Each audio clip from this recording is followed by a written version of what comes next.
All right, so we're coming to the end of chapter 4. We've gotten through our mid-chapter checkpoint, which was after lesson 5. Before lesson 5, we talked about ratios, we talked about rates, and we were introduced to the idea of unit rates. So just a quick review on ratios. Ratios are comparing any two items. So if we're talking about numbers, if I would cover up these labels, I'd have 60 over 3. That is a ratio. If I cover up these words, I'd have 40 over 2. That is a ratio. I could cover up the numbers also and look at the words, and those would be ratios. I could have miles over hours, or I could have words over minutes. So those are examples of ratios. Rates takes it a step further. And rates was where we took the numbers and the labels. We had both things in the numerator and denominator, and therefore I knew it was a rate. So I have 60 miles over 3 hours, or I have 40 words over 2 minutes. So I know those are rates because it has number and label. And then we were kind of introduced to the idea of a unit rate. And a unit rate was specializing our rate. So we're finding an equivalent ratio. And now, once again, equivalent ratio just means it's equal in value, even though the numbers look different. Okay, so if I know that I have 40 words over 2 minutes, when I change that denominator into 1, and that's what makes it a unit rate. It is a specialized rate where my denominators are 1. So this is 20 miles per hour, and this is 20 words per minute. Therefore, I know since it is over 1, it has to be a unit rate. So this lesson and the next lesson are going to be focusing in on unit rates. This lesson is just simply first, how do I always find a unit rate? So they start us out talking about tropical fruit. So follow along. It says the star fruit or the carambola, which is here's the fruit itself and here's what the slices look like, is the fruit of the tree that is native to Indonesia, India, and Sri Lanka. Slices of the fruit are in the shape of a 5-pointed star. Laura paid $9.60 for 16 ounces of star fruit. Find the price of 1 ounce of star fruit. So I know I'm finding the unit rate. And my unit rate in this case means that I have to put the weight at the bottom. So they show us starting out with a ratio, understanding how to stack them together. They put the price over the weight because we know eventually that weight has to be changed to 1 unit because it says per ounce, and that is my weight. Then I go a step further. So understanding how to stack them is always going to be my beginning. And in this scenario, it says you're going to write the ratio, you're going to take the cost, and you're going to compare it on top to putting the weight on the bottom. Why? Because you know you have to divide and get that bottom number a 1 in your weight. Then we stack it according to the information and we create our original rate. We have $9.60. That does have a label because the dollar sign's on the front. And then we're dividing it by 16 ounces. When I get to that point, there's a couple different ways of doing it. I can just throw the dollar amount inside a division box and divide by 16 because I know I need equal pieces. Or the way the book shows you is I'm going to show that I'm reducing numerator and denominator by the same number. And that same number will always be my denominator because I need to get it to be a 1. And what do I divide 16 by to get 1? Well, I divide it by 16. So I know that I'm going to be reducing numerator and denominator to get a 1 because we're looking for a unit rate. So I'm always going to be trying to take my denominator and use it as my divisor, which I would be dividing by. So when I take 16 divided by 16, I get the 1 that they show me. And then what do I get when I take $9.60 divided by 16? Well, I have no idea unless I do the work. So I set it up.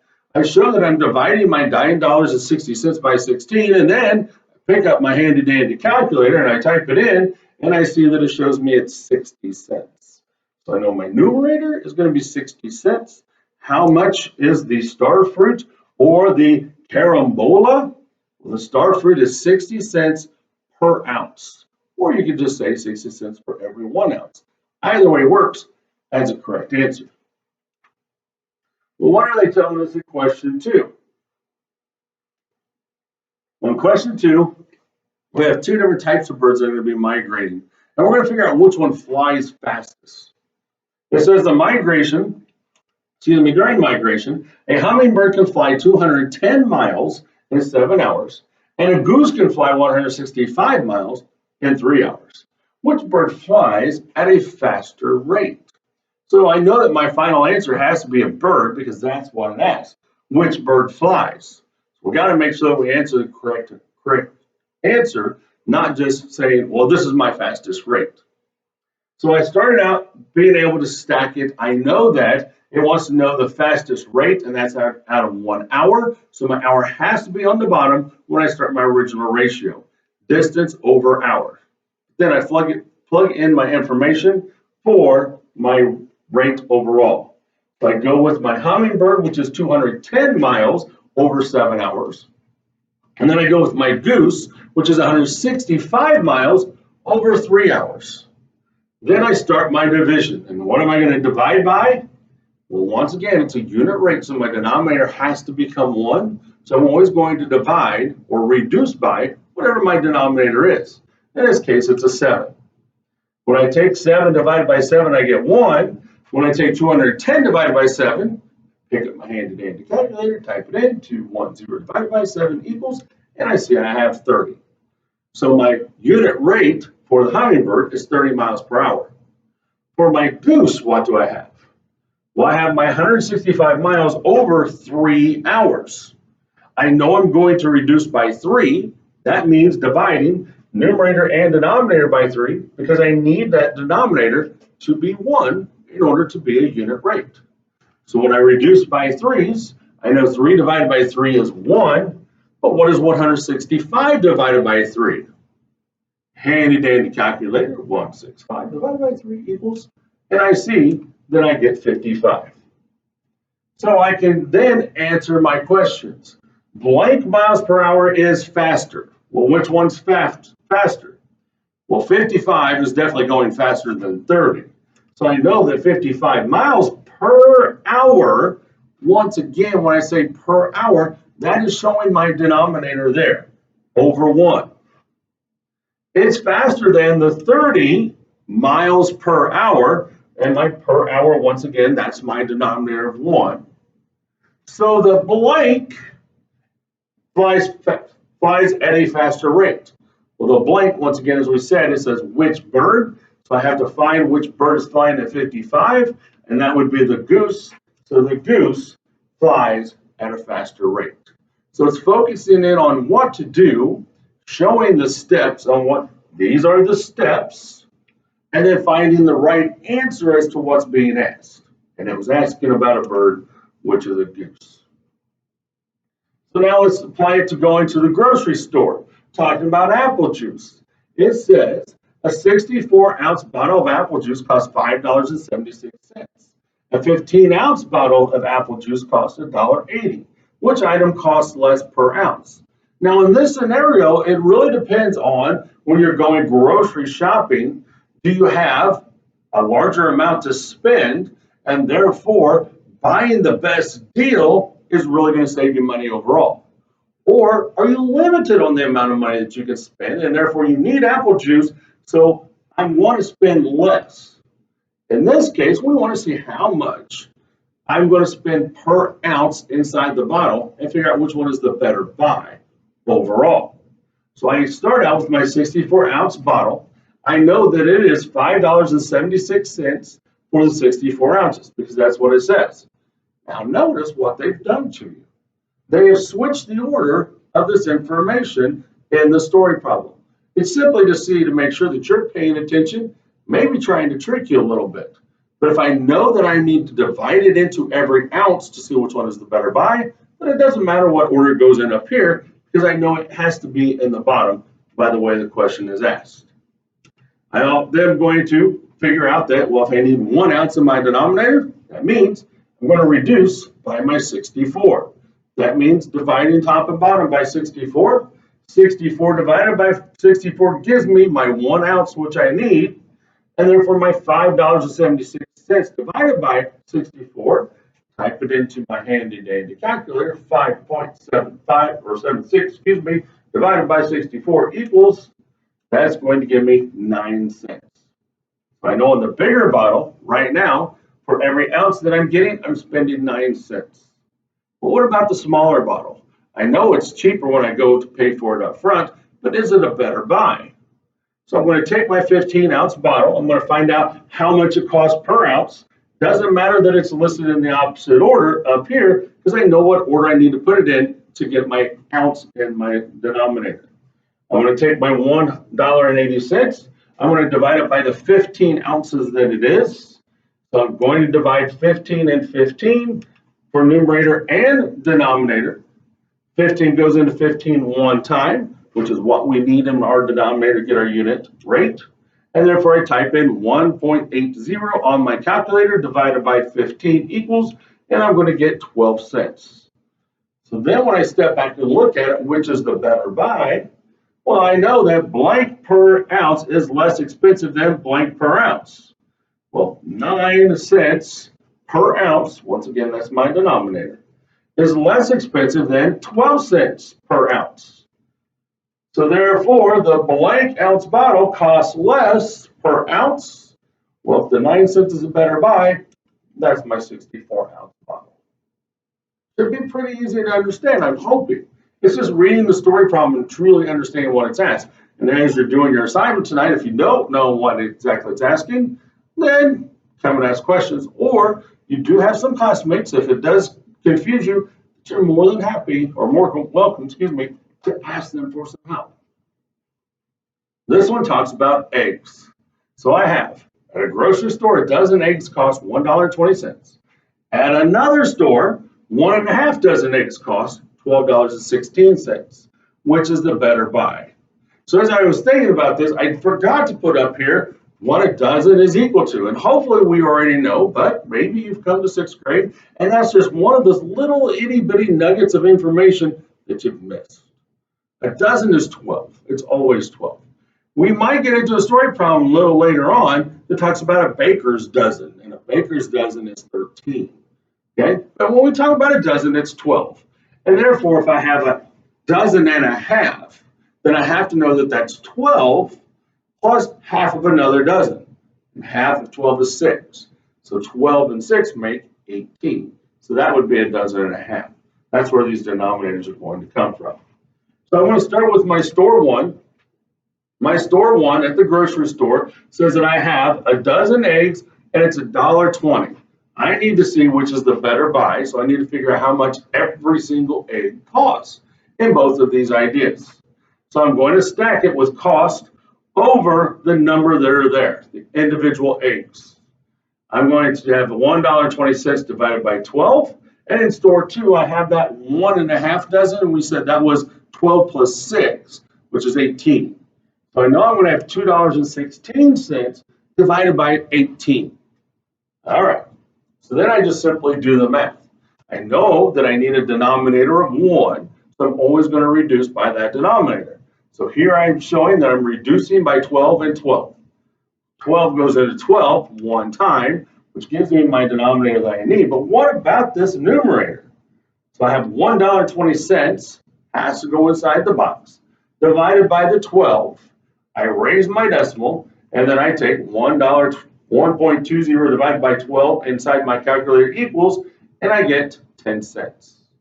So I know that I'm going to have 10 cents over 1 for my unit rate for the first store. Dividing by my denominator at the second store, it's out of 18.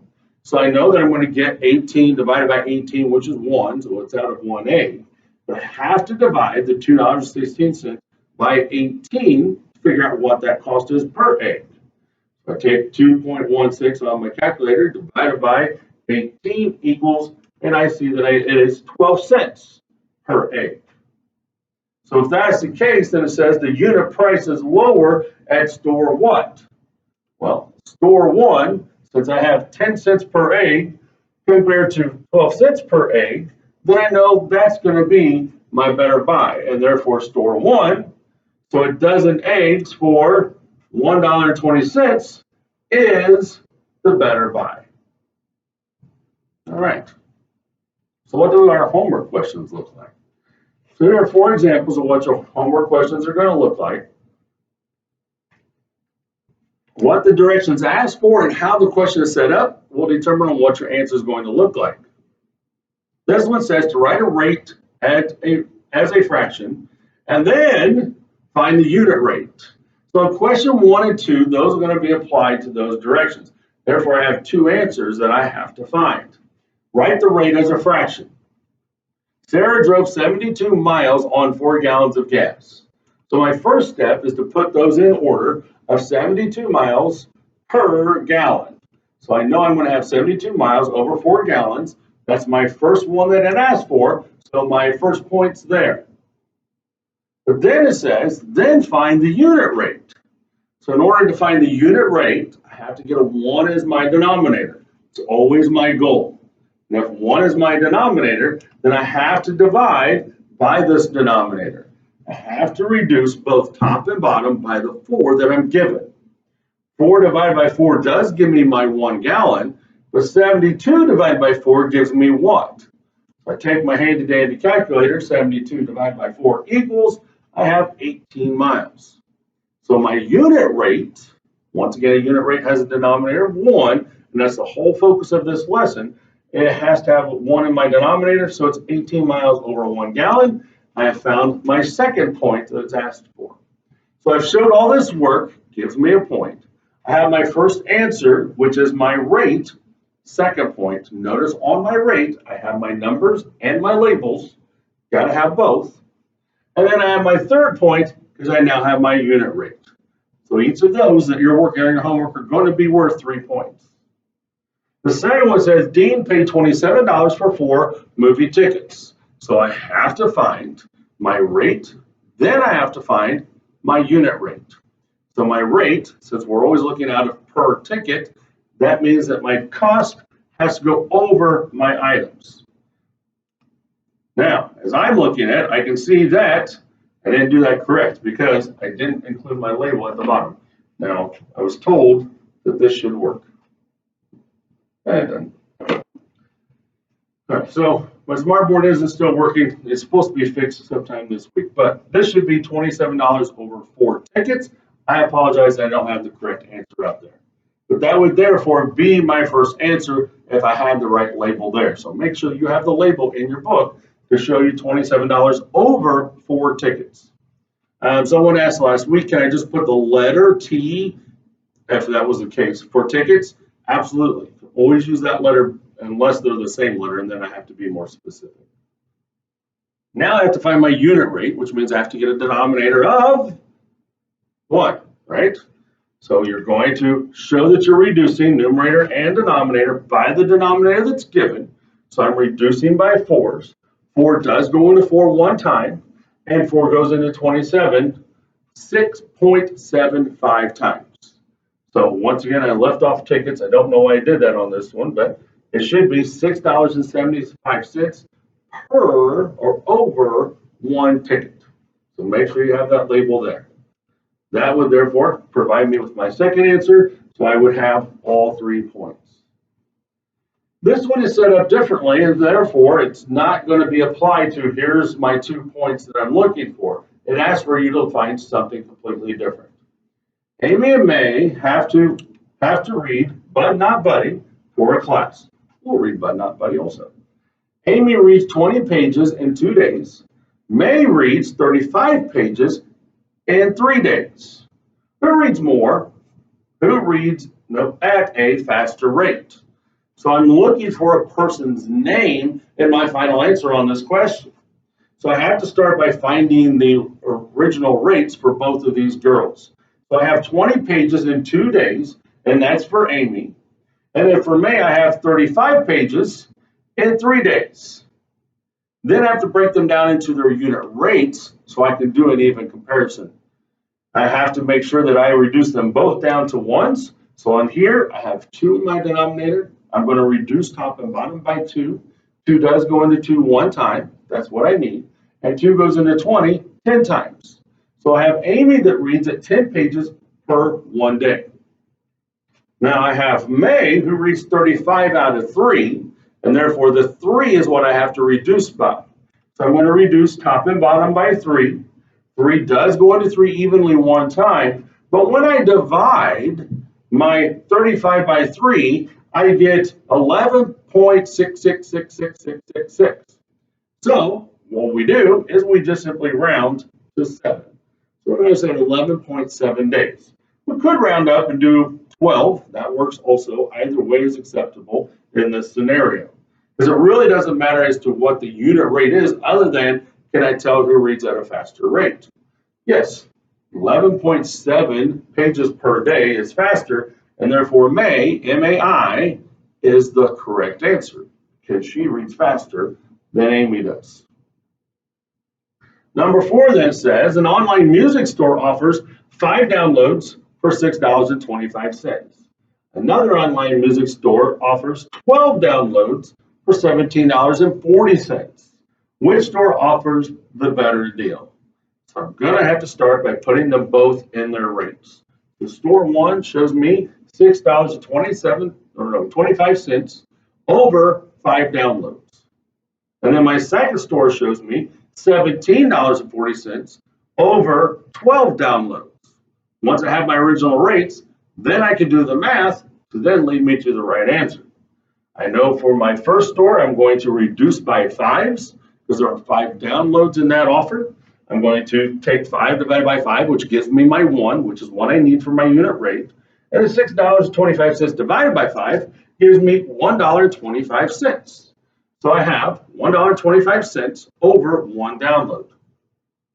My $17.40, I'm going to reduce by 12s because in that offer, they're giving you 12 downloads. 12 divided by 12 does give me my 1, which is my unit rate for the second store. That's what I need. But then I take my handy-dandy calculator, 17.40, divided by 12 equals to find out that my numerator is $1.45 per download. So which one is the better deal? Well, the better deal is the one I have to spend the less money on. And when I look at it, I'm going to spend 20 cents cheaper at the first store. So which store offers the better deal? Store number 1 offers the better deal. All right, so a couple more examples here, 5, 6, and 7. Just making sure that we do exactly what it's asking us to do. This one, once again, goes back to the idea of find the rate, then find the unit rate. Company packed 108 items into 12 boxes. So my original rate, because I'm going to figure out how many is out of 1 box. So my original rate is 108 items for every 12 boxes. I got my first point, I'm good to go. Then I'm going to reduce by whatever that denominator is on top and bottom. So I know I'm going to divide by 12s.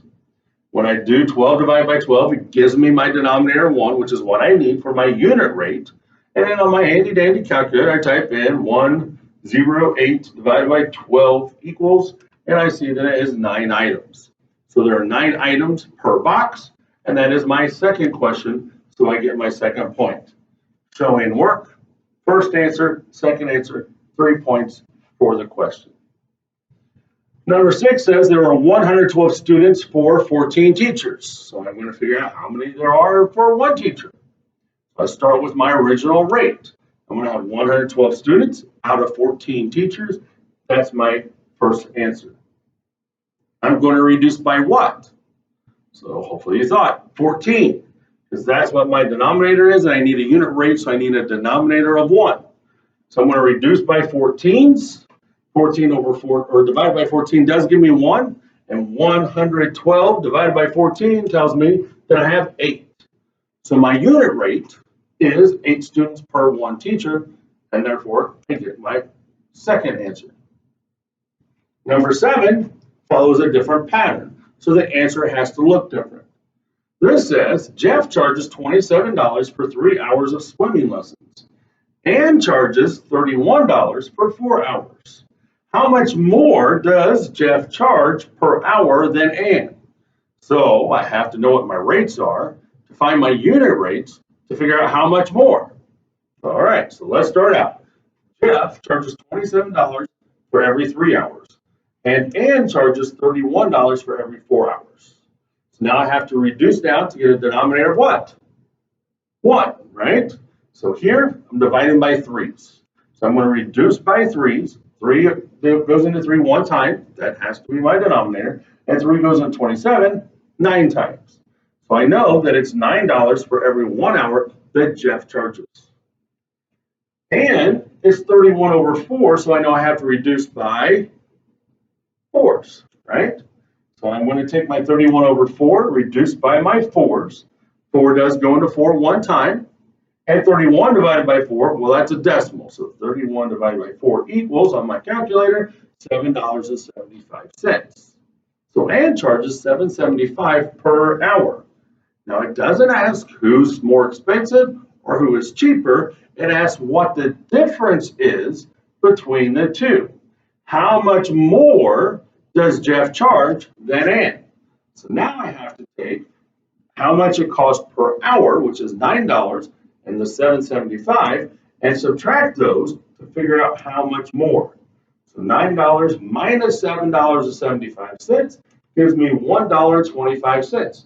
That would need to be shown on your paper so you can get full credit for showing your work. If all I do is those two, and then all of a sudden my answer comes out of the blue as $1.25, I don't know where that came from. Show all of your work, as I have asked. So Jeff charges $1.25 per hour more than Ann. All right, so skipping down below to 9 and 10. Tell which rate is faster by comparing the unit rates. So which rate is faster? I have 160 miles for 2 hours and 210 miles for 3 hours. So I have to find my unit rates of both of them to see which rate is faster. So I have my 160 over 2. I'm going to reduce by 2's, and 2 goes into 2 once. 2 goes into 160 80 times. So this is 80 miles per hour. My second one is 210 miles for 3 hours. So I'm going to reduce by 3's. And 3 does go into 3 one time, which is what I need. And 3 goes into 210 70 times. So that is 70 miles per hour. So which one is faster? Well, 80 miles per hour is faster than 70 miles per hour. That's not the answer, is it? Because it says, tell which rate is faster. So just like fractions, when I have to change them to make equivalent fractions, but when I write my answer down in the original form, that's what I have to do here. This one is faster, therefore I have to write the original rate down as the answer. So the original rate is 160 miles for every 2 hours. So it's just making sure that I read the directions and I answer exactly what's being asked of me so that I get the credit. Going to be the same process over here. 270 feet for 9 minutes is what's going to start out with, and then my 180 feet for 9 minutes. I'm going to reduce by 9's, which is my denominator, because I have to get my denominator of 1 to get my unit rate. And 9 goes into 9 once, and 9 goes into 270, 30 feet. When I have my 180 over 9, then I'm still going to reduce by 9's. But 9 goes into 9 one time, where 180, 9 will go into it, 20. So I have 30 feet per minute compared to 20 feet per minute. This is my faster unit rate. However, it asks to tell which rate is faster. So once I know the unit rate, that tells me to rate this as my final answer. So I have to make sure that I put 270 feet over 9 minutes as my final answer. All right, so what we're going to do then is we're going to bounce back up above. And I didn't have number 8 shown. So I would like you to take a moment, pause the video, and work out number 8, process through, and then check your answer. Might take you 1, maybe 2 minutes. Pause the video now and come back and check. So hopefully you have some work, you have an answer. Let's see how you did. So when I looked at the different floors, I had one floor that did 16 bouquets for 5 hours. And so you should have reduced by 5, which gave you 3.2 bouquets for every 1 hour. The second one does 40 bouquets in 12 hours. So you would have reduced by 12s and found 3.3. So they both work at a very close rate. Right? But this says which florist makes bouquets at a faster rate. Barely squeezing it out was 3.3. So I know that the second florist had the better unit rate or rate to make the flowers. All right? Hopefully you got that correct. And if you didn't, then you can check your work and see maybe what you had done wrong. If I remember correctly, this was a repeating number, so we just rounded it to the 3.3. And then also we skipped question 11. I want you to also do number 11, then come back and check your work. So having the work next to it hopefully helped, and you looked back and said, oh yeah, I remember how to do this. So you set it up as your rates that are given, and then you divided to find your unit rate. So here you would have divided by tens, which would have given you 25 meters per 1 second. And then on the second one, you would have divided by fours to get your 1 as your unit rate. So you would have had 120 divided by 4, which was 30 meters per second. So who swam faster? Well, that would be 30 meters per 1 second. But I had to write my original rate as my answer. So hopefully you have your 120 meters for 4 seconds. Right? If not, then figure out what you did wrong, or if you just wrote down the wrong answer, erase that and change it to where you have your 120 over 4. All right, so that's what the whole lesson is about, is being able to figure out what the unit rates are, which is going to be really important to tomorrow's lesson also.